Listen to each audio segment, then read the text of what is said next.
Hello and welcome to this week's Open Dialogue, the program where we discuss different social topics that are relevant to our lives and we dissect them in great detail with our expert guests. I'd like to remind you all views that are discussed in this program belong to the guest speaking and they do not reflect views of the channel. This week's topic, as you should appear on your screens shortly, is education system in Islam.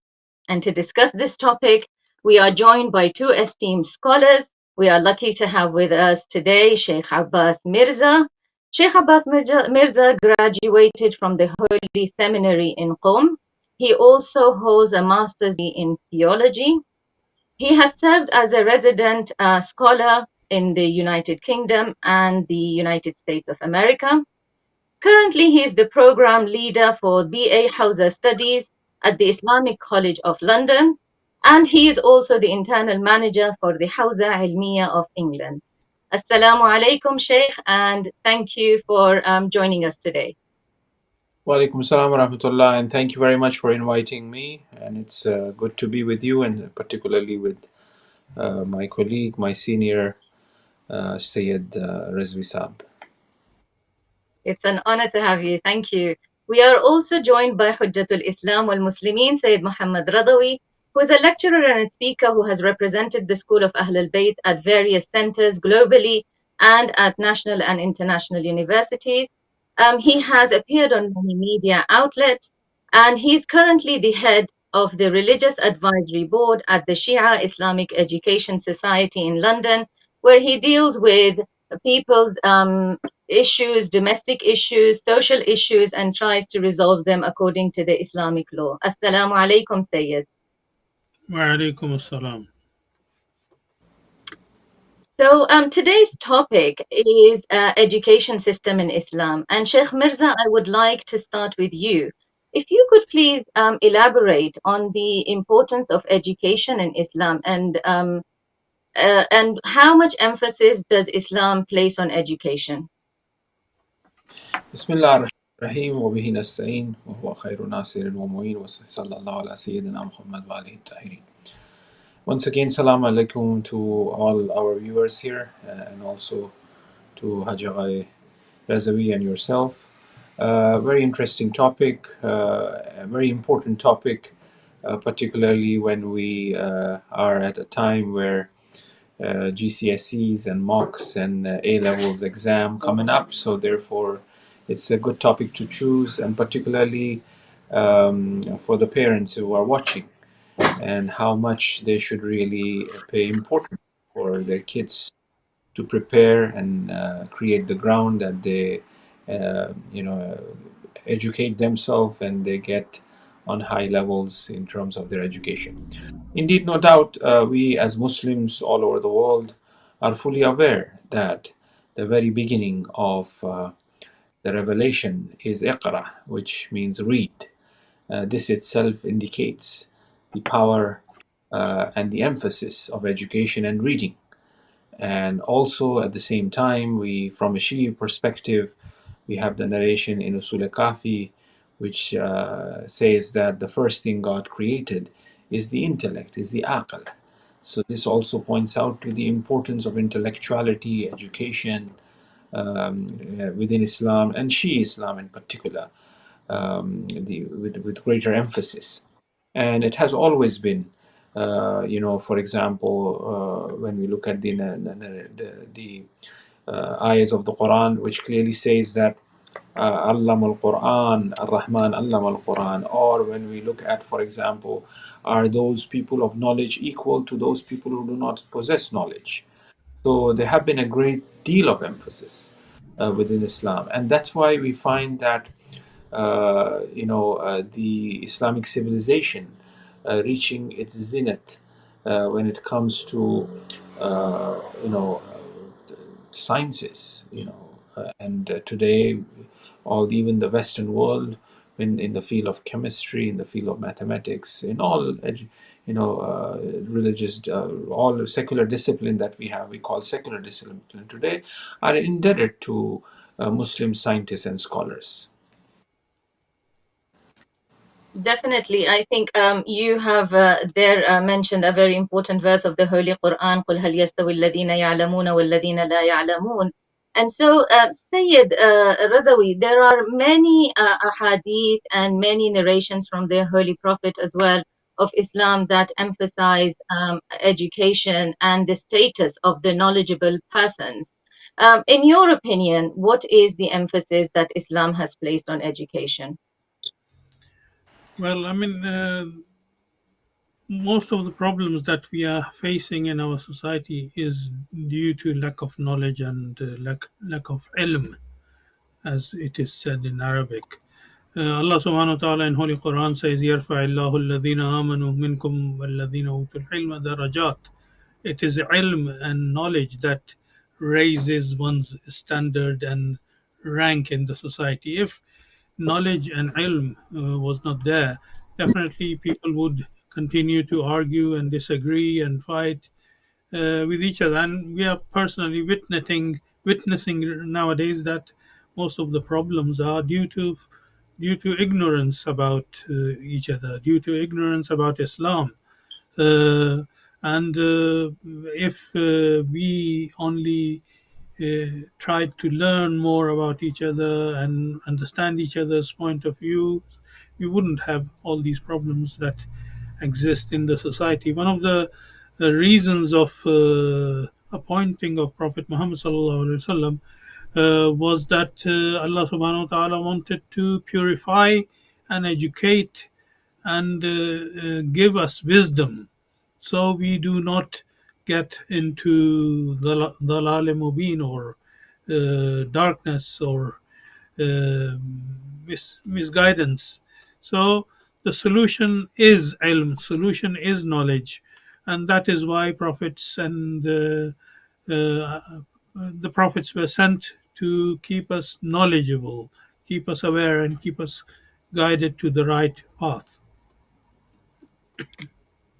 So, basically, what you both have mentioned is that the purpose of education is to enhance our intellect, but also take us out from the darkness of ignorance into the light of knowledge and of understanding. So, currently, the education system that we have in the mainstream and all over the world, Sheikh Mirza, do you think it meets the standards of education that are expected by Islam and by our faith? Uh, when we look at the present secular system of education, although they do have a module that is dedicated uh, to RE, to religious education, which is quite interesting compared to what we have in America. We don't have an RE module here, and this is quite good to have that within the education system. But in terms of what Islam would put forward as a whole system of education, as the foundation of education, is very different to what we have in the secular education. Obviously, within the Islamic education system, God is at the center of all disciplines. Right. That's why, if you look at the scientists who would star in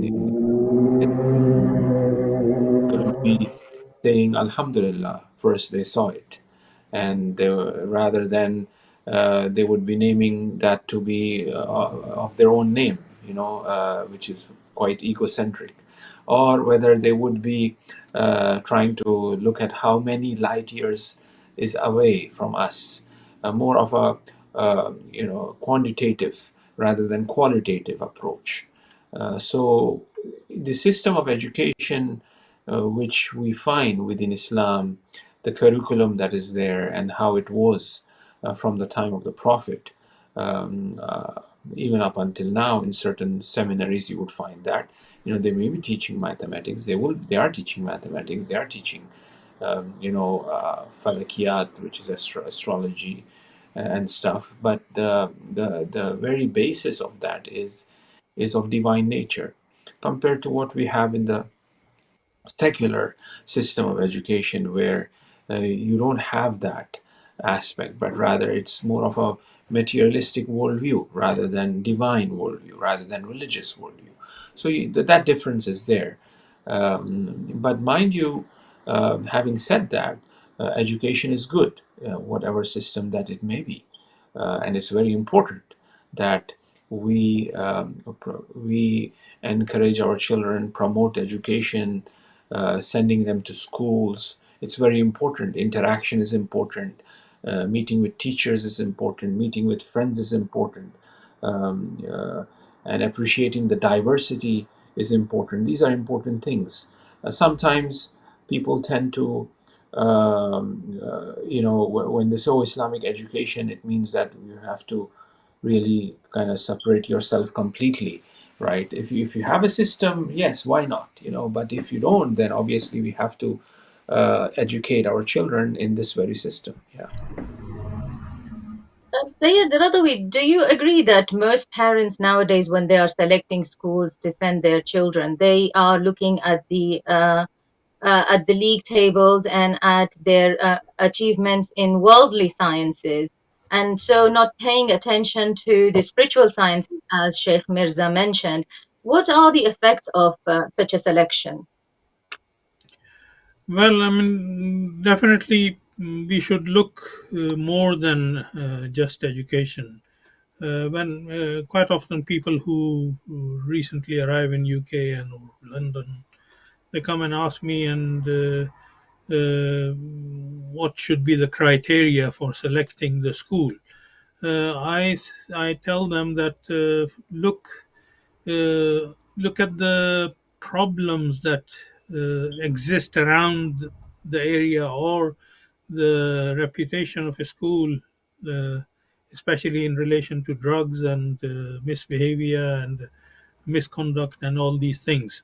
So then, the second advice usually I give, and I have written so many letters for many parents, so their children could get into religious schools. At least, I mean, if there are no Islamic schools, we recommend to send them to Catholic or Christian or Jewish schools, although Jews usually don't welcome any outsiders, but the Christians do welcome the students from other denominations. So and all they want is a recommendation from priest and religious scholar. So we do recommend Islamic, or at least followers of a divine faith, which can at least educate something which is good and beneficial for the upbringing and future of the child. Education is important, but beside education, it is extremely important to look at moral and ethical values that are respected in that school. And if they are not racist, if they are not prejudiced, if they are uh, educating the children good behavior and other relevant issues that are necessary and needed in our society. There are many followers of the divine faith who agree with us in quite a lot of these issues. So we can recommend such schools. Although the better solution is that Muslims should establish more schools and educational institutes.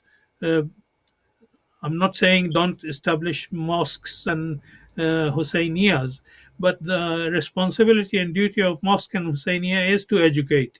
So they should invest a lot in running a proper madrasa and, if possible, proper school beside their Hussainia and masajid, so education can be provided for everyone. And we should not restrict to Muslims only. We should welcome non-Muslim students in our schools, and that can only be possible if we have schools with very high standards of education. And this is what the Christians do in other countries.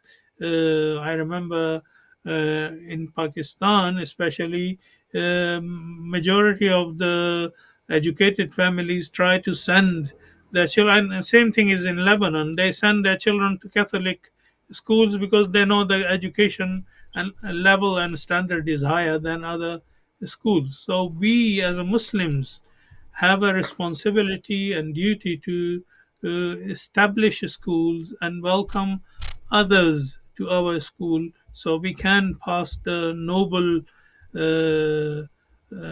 teachings and ethics taught to us by infallibles and Holy Masum and Islam and Quran. Those are hugely important points that you made there. And Sheikh Mirza, what are your thoughts regarding what the Sayyid just mentioned, especially when it comes to investment in schools and more than investing in our masajid and our centers, and also in regards to the ethics and the values that education should pass on to the children alongside the materialistic education and the knowledge of the world and the knowledge of the sciences. Because currently, the mainstream system is void of values and ethics as such. Definitely, in terms of investing in education, no doubt about it. Unfortunately, this is one of the things that have been undermined by our community. It's very sad that we don't have a proper school in UK for founded by a Shia, Shias or Muslims. It's and we've been living here for such a long time, right? And we do find a lot of Shia schools in America, but we don't have a school here, and this just shows that we perhaps were sidetracked in terms of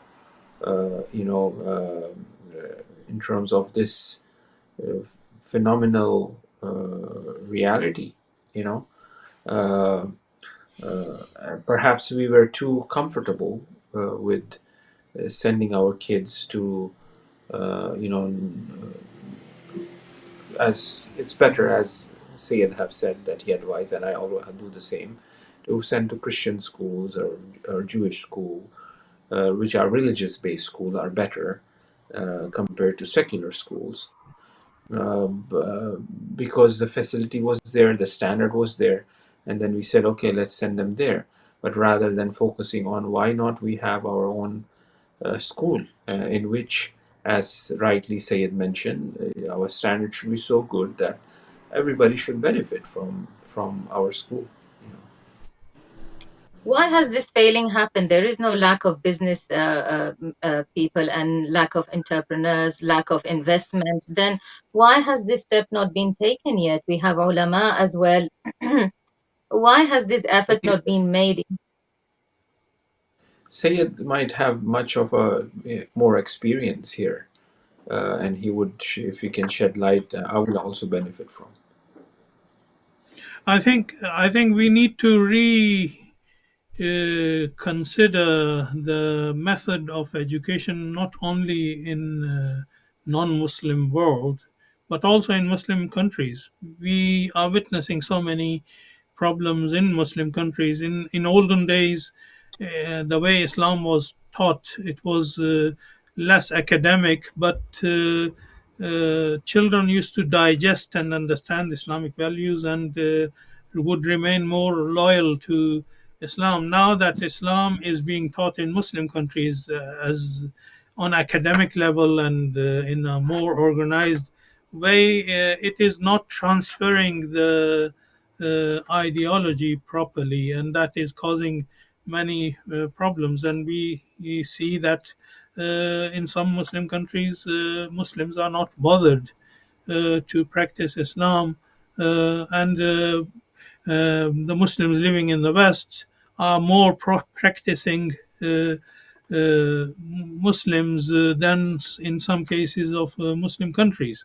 So we have to share the ideas in both places and educate our children by using the modern methods and facilities available at our hand. And there is a hadith and narration which teaches us that we should educate our children better than what we were taught. We should not use the same method. We should continuously move towards perfection. We should learn lessons from the mistakes our elders did for us, and then introduce a better system of education for future generation.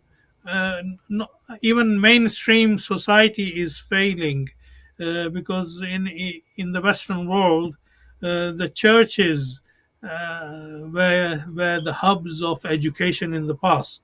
I mean, if you look at the history of Oxford and Cambridge, they used to all belong to the churches, but then gradually they separated church from school, and they did progress in academic side, but the moral values and the ethical values went down the drain.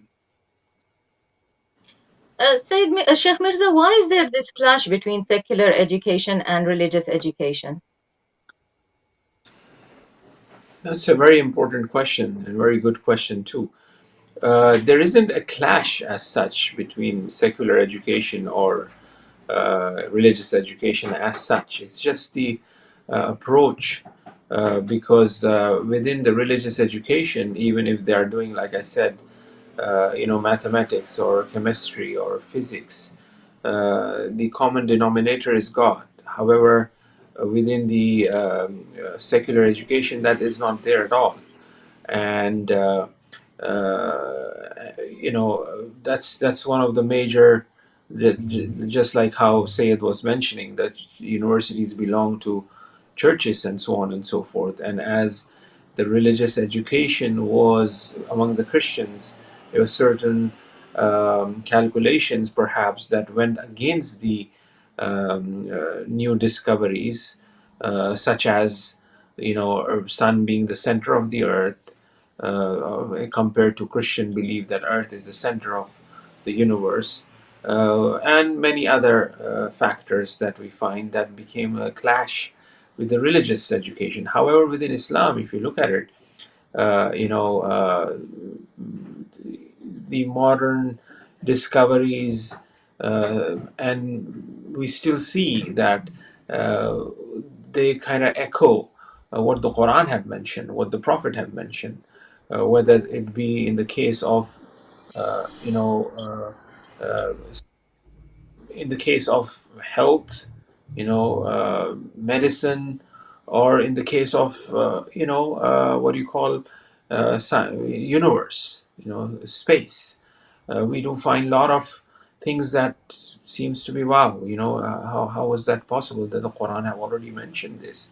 Like for example, the scientific discovery of the star of pulsar. The pulsar which have a knocking sound, and the Quran talks about in Surah Tariq. Tariq means as a knock, right? So I mean you have this. It's an illusion in terms of that there's a clash between secular education and religious education. No, education is education. Ilm is ilm. There's no clash as such, right? I mean, this is what we see that since Renaissance, 16th century, which uh, the Enlightenment period, which is known as, where they take God out of the equation. In Dark Ages, while putting God in the equation, Muslims were in the fast lane, right? God was in the equation. God was at the pivotal reality for all sciences, for all disciplines, right? So education was progressing at that time too. It wasn't like not progressing, but however, the West was in the Dark Ages at that time. Then you have the Enlightened period where, the materialistic view, and because the religious understanding of the people who were living in the West was different to the secular discoveries. So there it comes the clash as such. Those are very important points that the Sheikh mentioned, isn't it, Syed? Is that when Muslims were connected with God as part of their education, they were really excelling. In fact, that we had so many founders of many fields of sciences such as medicine, chemistry, mathematics. How can we bring back that identity, and how can we solidify our connection with God? And who is responsible for driving this? I think we should follow the example set by Imam Muhammad Baqir and Imam Jafar Sadiq. Imam Muhammad Baqir and Imam Jafar Sadiq were not scared of introducing foreign knowledge and science and ideologies to the Muslim students and circle, and they used to encourage them, and they used to criticize and discuss it from a critical point of view, and that used to boost confidence of the Muslim students, and this is why so many scientists have come out in during that stage. Most of the scientists that we know about from Muslim world during after the period of Imam Muhammad Baqir and Imam Jafar Sadiq alayhi salatu wasalam, when they opened the doors of knowledge to the world, and they used to welcome non-Muslim students in their circles. And this is what we mentioned earlier, that we Muslims were the pioneers of education, and we need to regain that identity, and only by doing that we will be successful. And we have to start from scratch. We have to start from kindergarten and nurseries, early stages. We should. My father, rahmatullah alayh, opened the nursery at this center, and he used to welcome non-Muslim children in the nursery, and they used to come and learn the Islamic manners, and parents used to come and say thank you to him for educating their children another language. They didn't know that they were learning Islam and Islamic manners. They used to say Bismillah, Alhamdulillah, and even recite Surah Fatiha at home when they used to go back home. And but the non-Muslim parents used to think that they are learning Arabic language, and they were proud of their children. So we have to start from early stages and uh, in, uh, go further. Alhamdulillah, Islamic colleges is doing good job and providing good service for the community. And as Sheikh Mirza Abbas mentioned, unfortunately, there is only one college and one school in the whole of UK. While we have so many Muslims and Shia Muslims in this country, if you go to Australia, New Zealand, America, Canada, and all these places, every city, every state has several Shia schools, and they are very successful. So we should learn from them. We have discussed this before in our previous programs. Probably the reason why this was not done in UK or Europe, because majority of the people who came to these countries were laborers, and who came only to earn a good living from this part of the world. And majority of those who went to Australia, New Zealand, England, America, Canada, are the ones who went for higher education, and they were concerned about the education because they were educated as well. They were very concerned about the education of their own children. So the first thing they did was establishing schools beside the Islamic centers. So we have to really go forward in this direction. I've said in my khutbahs many times that buying a school or establishing a school can also automatically establish a center, community center beside it. Because when you have a school has all the facilities, classes, bathroom, kitchen, everything. During the daytime, it should be used as a school, and evenings can the same facility can be used as the community center and prayer hall and other things for the community. So we have to, especially the ulama, have to guide the community members to establish more and more schools in every area rather than just Hussainia and mosques. Those are very important points you raised there because I actually didn't think of that. Why we have a lack of schools and educational setups in the United Kingdom is perhaps to do with the immigration patterns of the people who came to this country, were of a different background and came for a different purpose than the ones who went to other countries. But that's one of the obstacles you talked about there, and one of the areas why we see that the United Kingdom is not so advanced when it comes to the setup of the religious schools and Islamic schools. But Sheikh Mirza, you are also involved in the seminary on a day-to-day basis. What are the obstacles that we as Muslims face, or you face, when it comes to establishing religious education schools?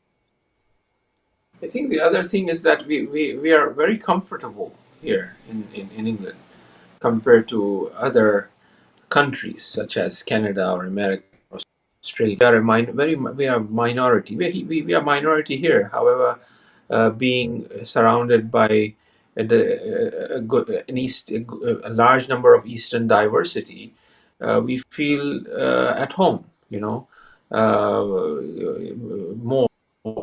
in that sense. The presence of Islam is much more here compared to the presence of Islam in America or in other countries. So that's why we are more concerned about our children, about ourselves, and we tend to have close communities over there. But here, because there's a lot of mosques, there's a lot of Muslims, there's a lot of we see Islam a lot.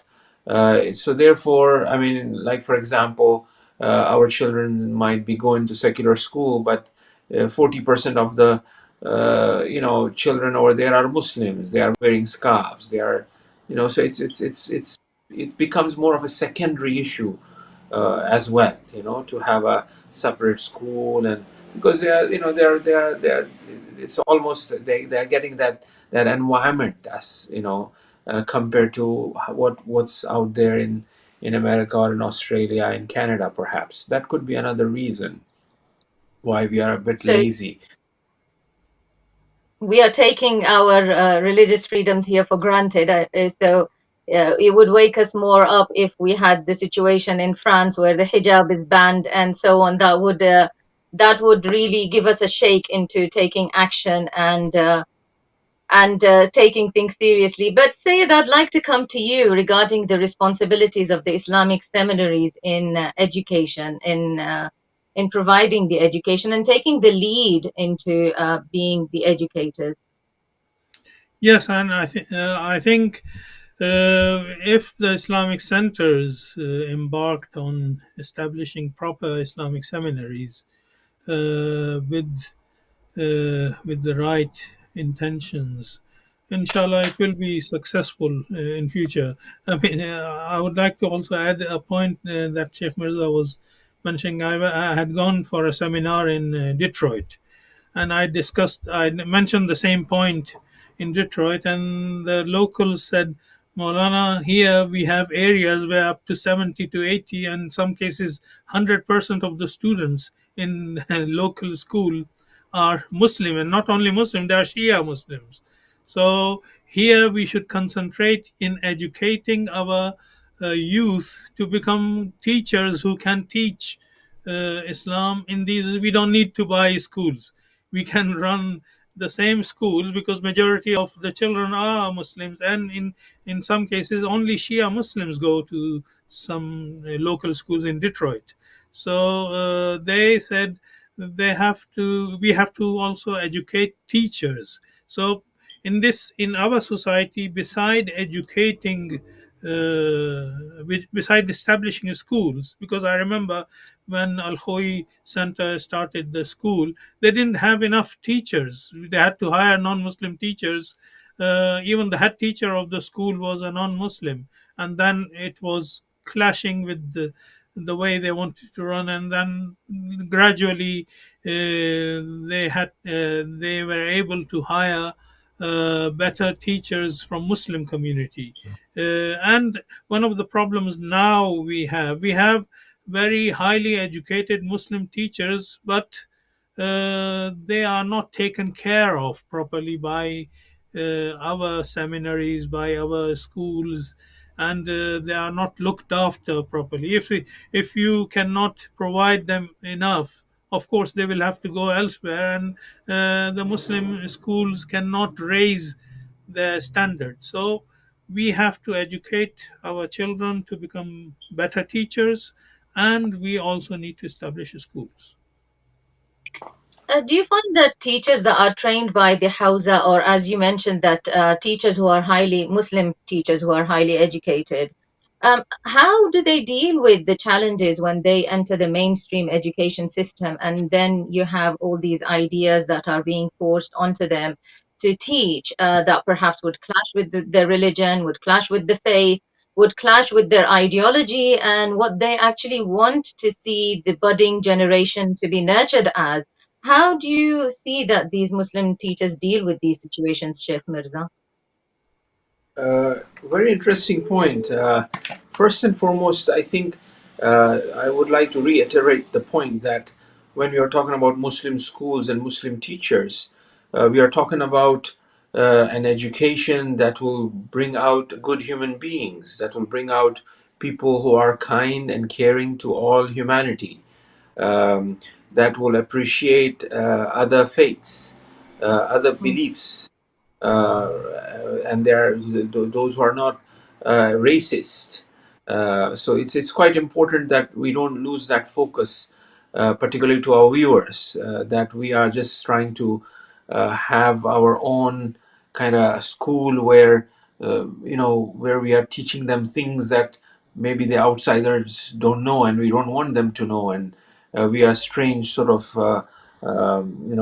group of people. No, not at all. But rather, it's for promoting education, for bringing class to the education that we have, as Muslims have contributed in the past to the education, as Muslims have preserved education from the past, like Greek philosophy was preserved by Muslims.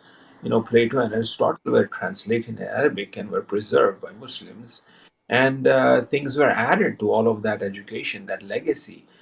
So it is more to take the education on a higher level, on a next level, with greater understanding, because Allah clearly says that if you believe, then I will open up the doors of heaven. That's what education is all about. It's expanding of the heart and descent of higher form of realities from metaphysical world to this physical world, right? So now going back onto what you are saying in terms of the clash, once again, it's we if there is certain set standards by the government mentioned, and we need to undertake that. We need to, have that in our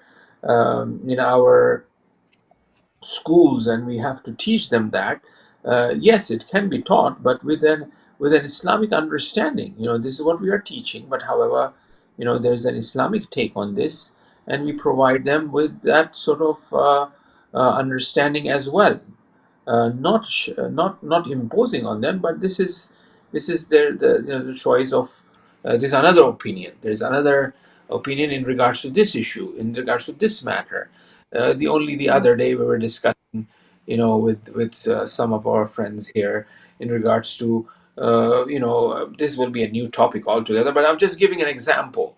Homosexuality, is it by birth or is it not by birth? Well, there's still investigation and research going on, whether it's regards to, some say it's by birth, some say it's not by birth. So it's an open discussion that is there. So even letting people know that, not only in this field but other fields as well.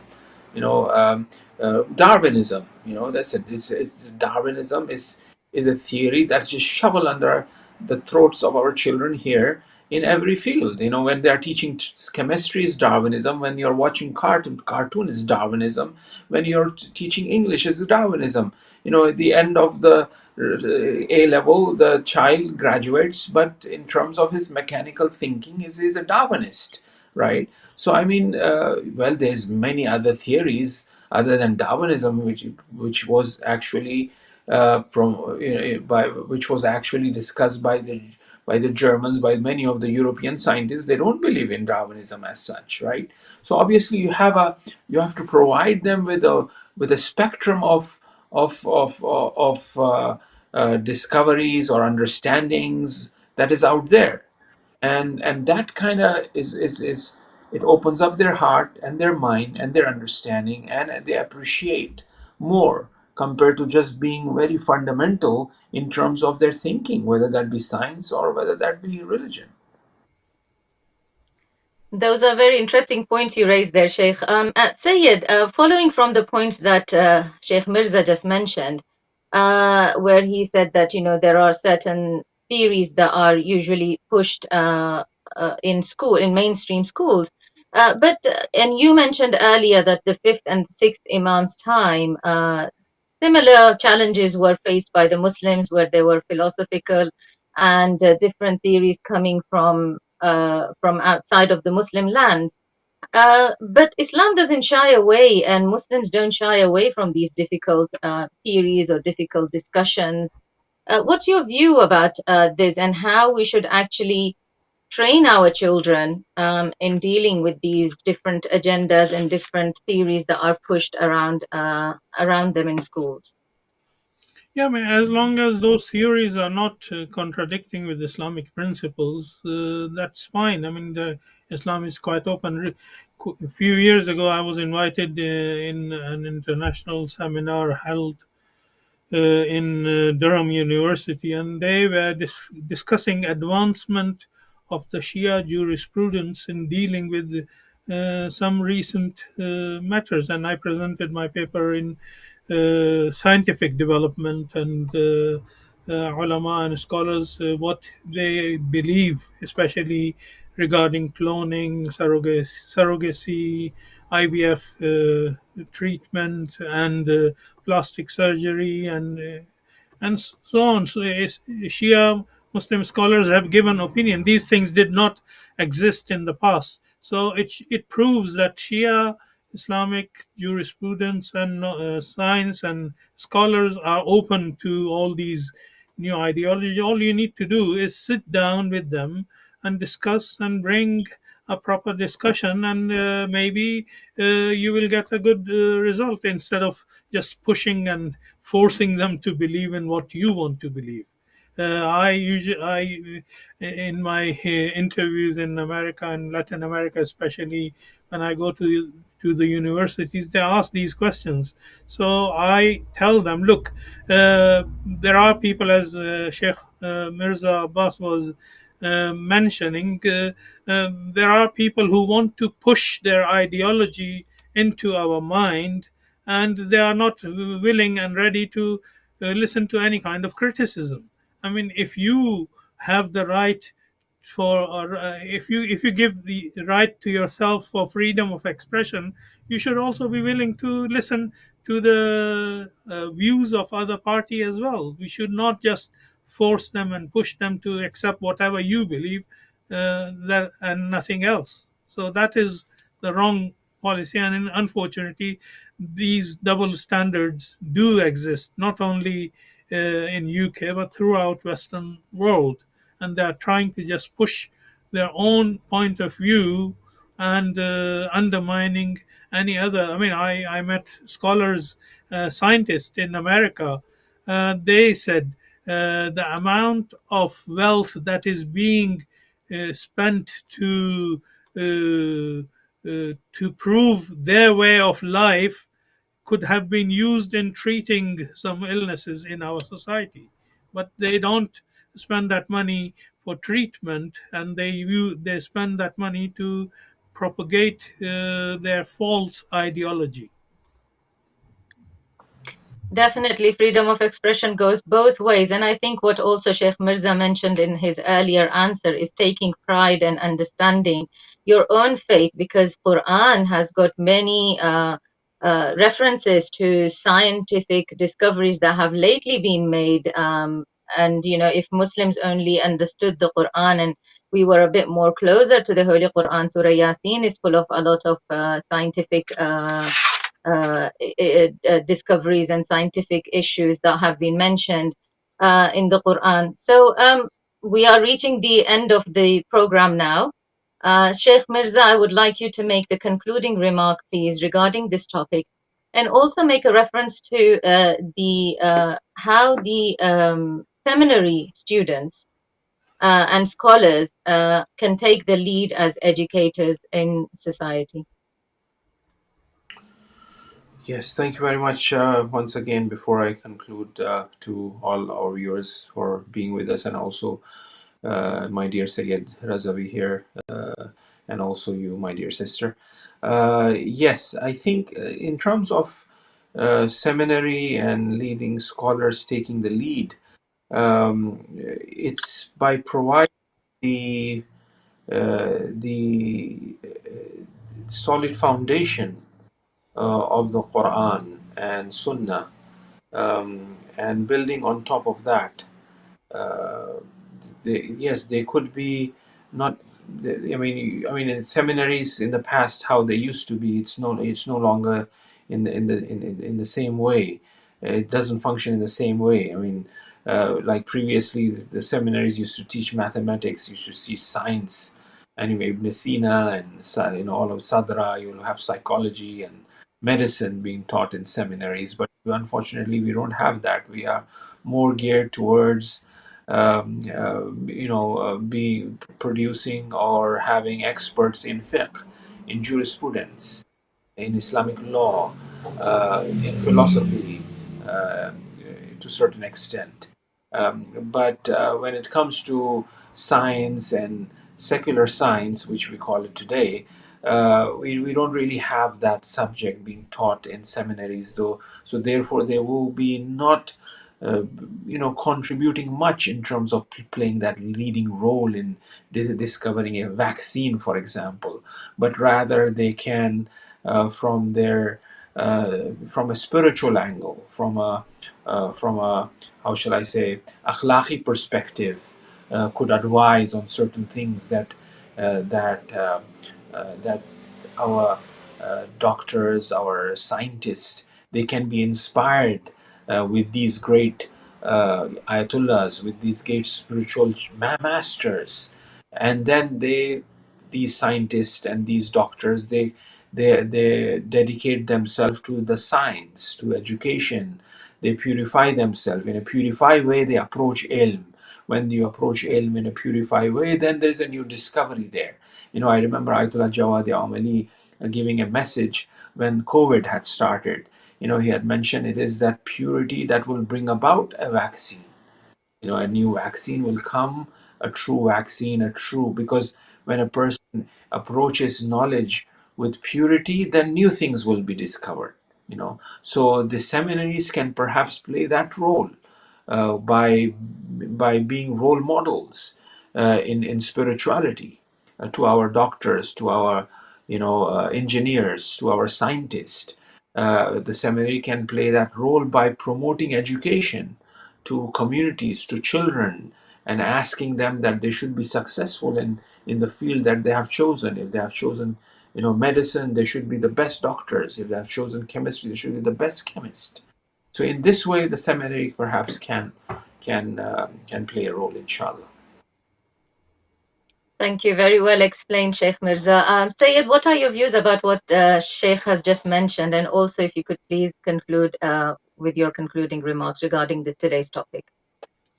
This reminds me of an article I read in one of the international magazines about Sheikh Saduq University in Qom.